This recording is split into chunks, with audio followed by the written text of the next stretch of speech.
Bonjour à toutes et à tous. Je suis Angéline Cellier, responsable du service accession et copropriété à Nantes Métropole Habitat. Ce matin, je vais vous présenter les modes d'accession à la propriété que nous avons à Nantes Métropole Habitat avec un zoom sur le nouveau dispositif qui est le BRS, le bail réel et solidaire.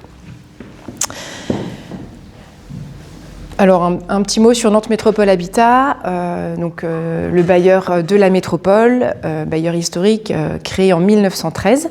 Nous étions historiquement uniquement sur la ville de Nantes. Depuis quelques années, nous sommes à l'échelle métropolitaine. Nous sommes présents déjà sur 8 communes de l'agglomération nantaise et nous avons des projets sur une quinzaine de communes. Notre cœur de métier historiquement, c'est la location des logements sociaux. Mais nous avons, depuis un peu plus d'une dizaine d'années, l'activité de la vente qui se développe, à la fois sur des logements anciens et sur des logements neufs. Donc on a mis quelques chiffres. On loge près de 50 000 Nantais aujourd'hui. On est près de 500 collaborateurs. Et nous sommes répartis sur Nantes et du coup, comme je vous le disais, on se développe sur toute l'agglomération nantaise. Je vais pouvoir vous présenter des opérations, des programmes à venir en commercialisation sur d'autres communes que la ville de Nantes. Alors, pour démarrer, je vais vous présenter la vente de patrimoine ancien. Alors, patrimoine ancien, c'est du patrimoine déjà existant.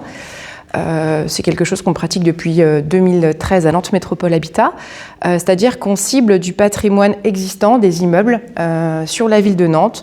On cible toute la résidence pour la mettre en commercialisation, pour la mettre en vente.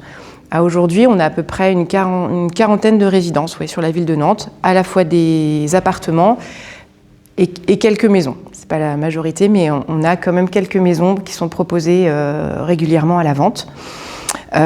Donc on cible un immeuble, on propose en priorité aux locataires qui occupent les appartements d'acheter leur logement. S'ils ne souhaitent pas ou ne peuvent pas l'acheter, ils en restent locataires. En revanche, le jour où ils nous donnent congé de cet appartement ou de cette maison, il n'est pas remis en location, on le propose à la vente. Il est mis à la vente, donc il y a des conditions pour acheter ces logements. Il y a une priorité d'1 mois qui est donnée aux locataires du parc social. C'est-à-dire que si vous êtes locataire de Nantes Métropole Habitat ou d'un autre bailleur social du département, vous êtes prioritaire pour acheter ce logement. Passé le délai d'1 mois, si on n'a pas d'acquéreur, on ouvre la possibilité à des personnes extérieures venant du privé d'acheter ce logement. Il y a quand même des conditions. La condition d'en faire sa résidence principale, c'est une obligation imposée par Nantes Métropole. Et il y a également des conditions de ressources. Alors, pour vous donner un ordre d'idée, on va être sur un revenu fiscal de référence. On va prendre le revenu fiscal de référence N-2. Pour une personne seule, on va être à peu près à 30 000 euros. Pour un couple, à 40 000 euros. Voilà, il y a tout un tableau qu'on pourra vous remettre éventuellement. Mais on regarde donc les conditions de ressources. Et il faut en faire sa résidence principale. On ne vend pas aux investisseurs. On met à Nantes Métropole Habitat, on va dire toutes les 2 semaines, on publie sur notre site de nouvelles annonces, donc à la fois des appartements et des maisons. Ces annonces, elles sont consultables sur notre site internet, elles sont également visibles dans le journal Ouest France et également sur le site de Ouest France Immo. Il y a un dossier à constituer. Un dossier classique, on va vous demander une fiche de renseignement, une simulation bancaire, la copie de votre avis d'imposition pour nous assurer que vous répondez bien aux critères, et puis une quittance de loyer pour justifier, savoir si vous êtes locataire du parc social ou pas. Si vous êtes locataire du parc social, vous allez être prioritaire. On reçoit donc tous les dossiers. Sur notre site internet, il y a toute une procédure qui est indiquée. Ce que je viens de vous dire, vous le retrouverez. Puis il y a des dates à partir desquelles vous pouvez déposer votre dossier. Tout se passe par internet. On a une boîte mail qui est dédiée. Et on classe les dossiers par ordre de réception. Alors, je vous ai mis juste un exemple. C'est le premier que j'ai pris qui est sur notre site en ce moment. Par exemple, là, on a un appartement T2 à 137 000 euros qui est basé sur le secteur des Pérines. Secteur de Doulon à côté du parc du Grand Blotreau. Donc, pour vous nous donner une idée, c'est un appartement qui fait 55 mètres carrés, qui a une terrasse et puis un garage boxé, un garage en souterrain. On est à 137 000 euros. Et l'avantage de la vente de notre patrimoine, c'est que nous avons des frais de notaire qui sont réduits. C'est-à-dire que pour l'achat de cet appartement, les frais de notaire sont estimés à 3 000 €. Tous les logements que nous vendons en ancien, il faut savoir que sur une vente sur un appartement de ce type-là, 137 000 €, vous devriez être aux alentours de 9 000 € de frais de notaire. Globalement, c'est divisé par 3. Donc c'est un gros avantage que la vente HLM nous permet, enfin vous permet et offre aux personnes qui se positionnent et qui peuvent acheter. Donc cette annonce, elle est visible sur notre site, sur le journal et sur le site de Ouest France Immo.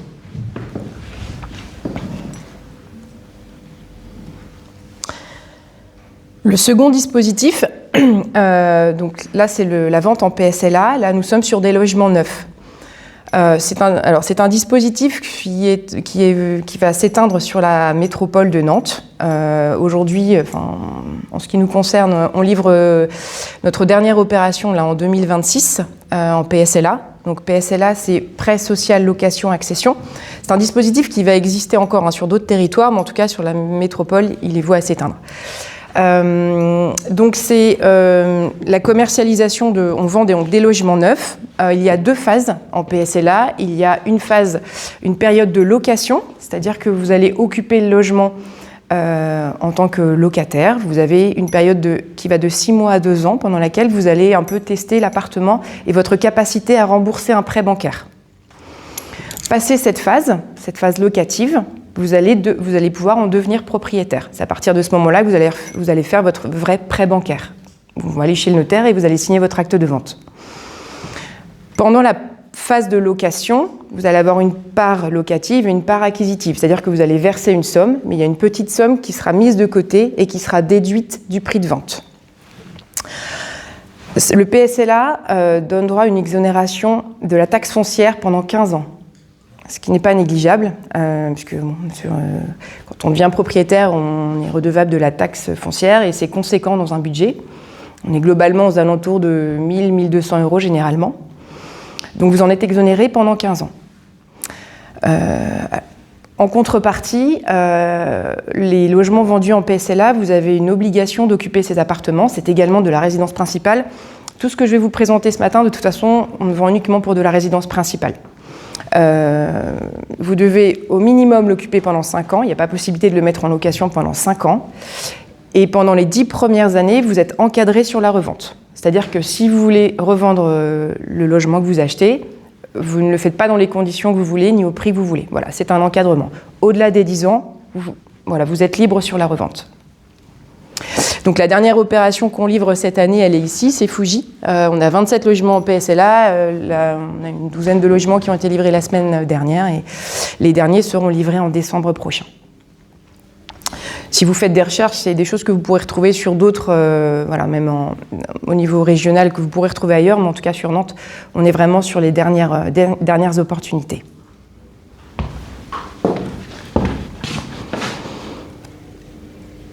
Alors la vente dans le neuf en BRS, donc le bail réel et solidaire, c'est quelque chose qui est assez récent, qui est un peu plus développé sur d'autres métropoles comme Rennes. À Nantes, c'est un dispositif qui, depuis 2-3 ans, qu'on rencontre chez de même nombreux confrères.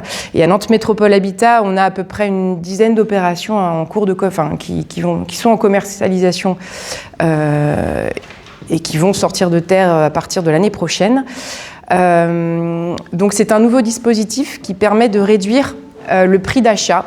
Globalement, on est à des prix de marché qui vont être 20 à 30% en dessous des prix de marché classiques, du privé.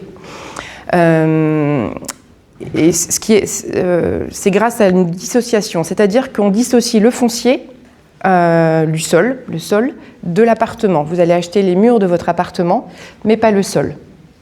On dissocie la coque, en fait l'enveloppe du logement, du sol.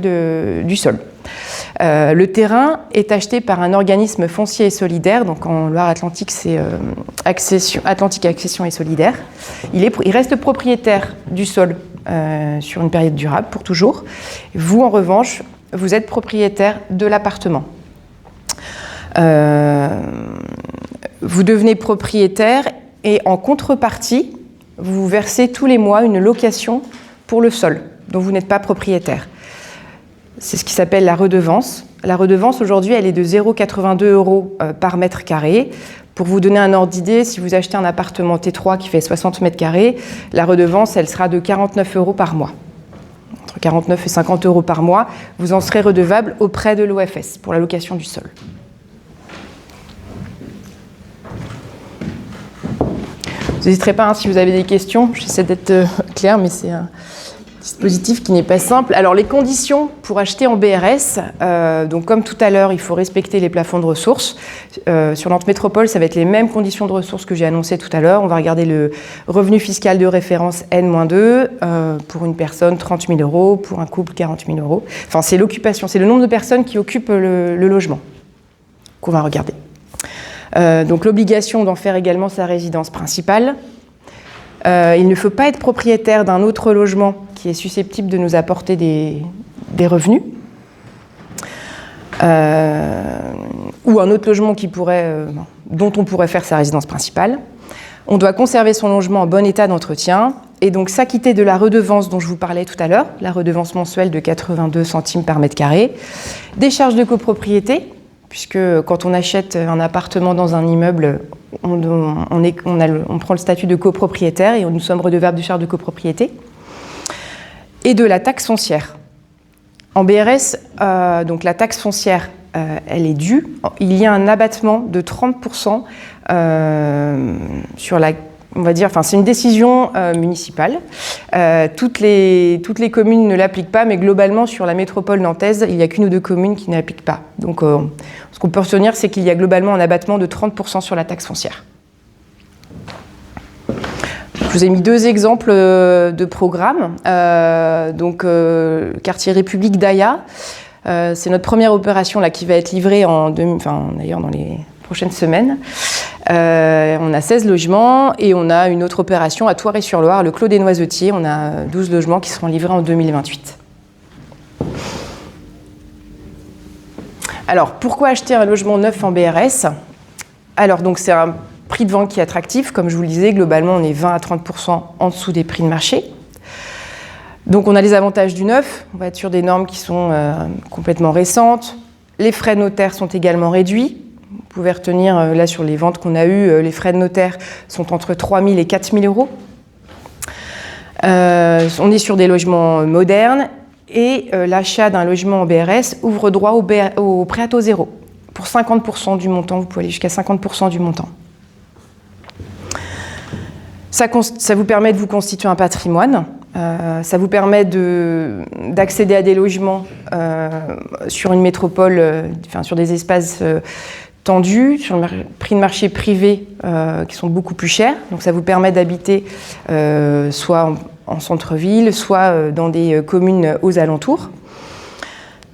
Donc avec une fiscalité avantageuse, comme je l'ai dit, puisqu'on est sur la majorité des communes sur un abattement de 30% de la taxe foncière. Alors c'est un produit vertueux parce que le jour où vous allez décider de revendre votre appartement ou votre maison, vous allez être encadré sur le prix de revente. C'est-à-dire que l'objectif est de pouvoir toujours proposer des logements abordables sur la métropole nantaise. Le jour où vous souhaitez revendre ce logement, l'OFS, qui est propriétaire du sol, vous donnera le prix de revente. C'est encadré. L'idée, c'est de ne pas spéculer sur la revente, mais de pouvoir toujours proposer à des gens modestes de pouvoir se loger sur la métropole de Nantes. Et donc, c'est le même système. Les gens à qui vous revendez le logement, ce sont des gens qui respectent les plafonds de ressources et qui l'occuperont pour de la résidence principale. Et c'est un achat sécurisé, puisqu'il y a une garantie de rachat et de relogement. C'est-à-dire qu'en cas d'accident de la vie, on peut vous reloger. Et il y a des garanties de rachat. Si vous n'arrivez pas au bout de 6 mois à revendre l'appartement ou la maison, vous pouvez être accompagné.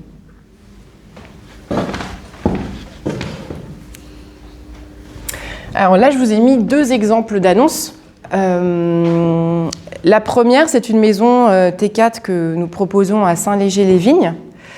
Donc c'est une maison de 84 mètres carrés qui a un jardin et puis un stationnement aérien à proximité de la maison.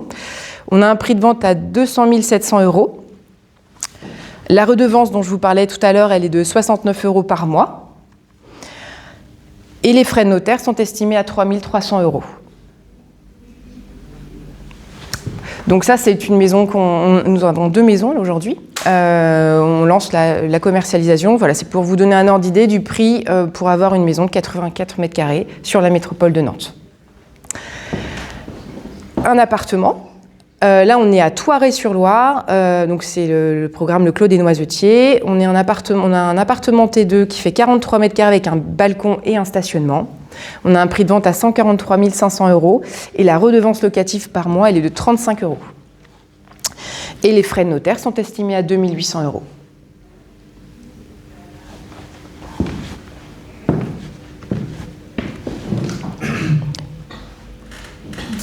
Alors la revente, c'est ce que je commençais à expliquer tout à l'heure. Le prix de revente donc, est fixé par l'OFS. Voilà, ce qu'il faut retenir, c'est que vous êtes accompagné pour la revente et sur l'encadrement du prix de revente. Le nouvel acquéreur doit respecter les plafonds de ressources. Alors ça sera... les plafonds de ressources évoluent tous les ans, mais de quelques centaines d'euros. Donc globalement, ça reste la même grille.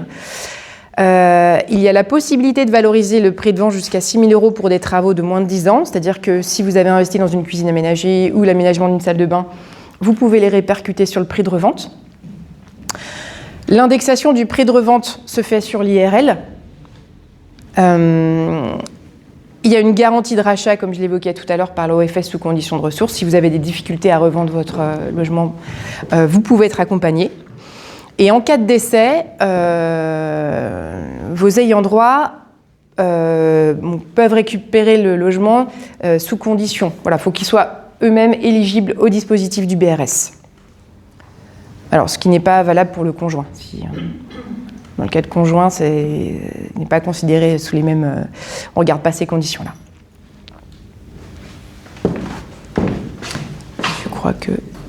Je crois... Oui, alors pardon, quand j'ai dit les ayants droit, ce sont les enfants, tout à fait.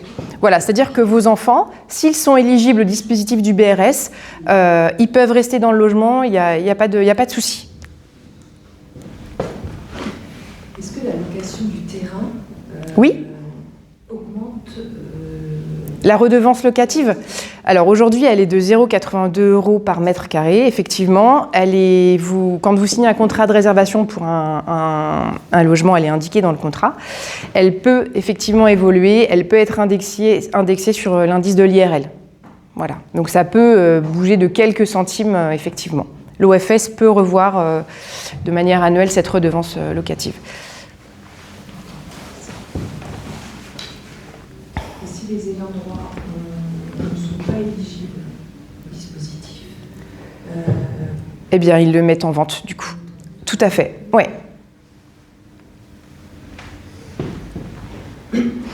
Ce que j'ai pas assez insisté, je pense, c'est sur le fait de vous signer un bail pour la location du terrain. Vous signez un bail pour une longue durée avec l'OFS, pour 80 ans en fait. Donc vous êtes engagé. Si vos enfants, parce qu'on parlait des ayants droit, si les enfants récupèrent l'appartement, eux peuvent re-signer ce bail pour une longue durée également. On le recharge à chaque fois en fait.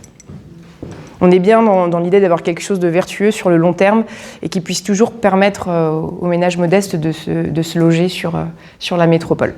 Ce qui veut dire que les ayants droit bénéficient des mêmes avantages aussi pour l'accompagnement, pour la revente ou Ah oui, s'ils re-signent, oui, tout à fait. Oui. Et s'il n'y a pas d'ayants droit Eh bien, ce sont les... enfants, donc, voilà. Mais s'il n'y a pas d'ayants droit, Eh bien, du coup, c'est les héritiers qui peuvent, du coup, le mettre en vente. D'accord. Les héritiers désignés, quoi. Oui, tout à fait. Ouais.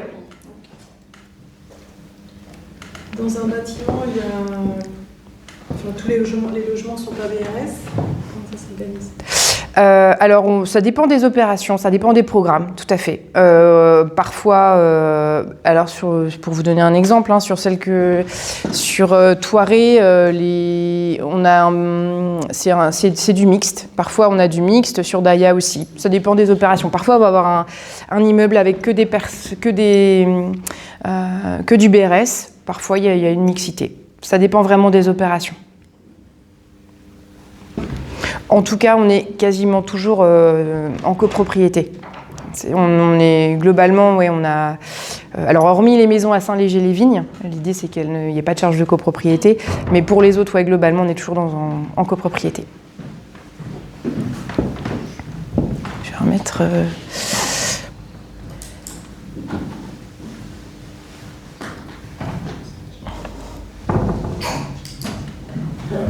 Non, ça ne marche plus peut-être.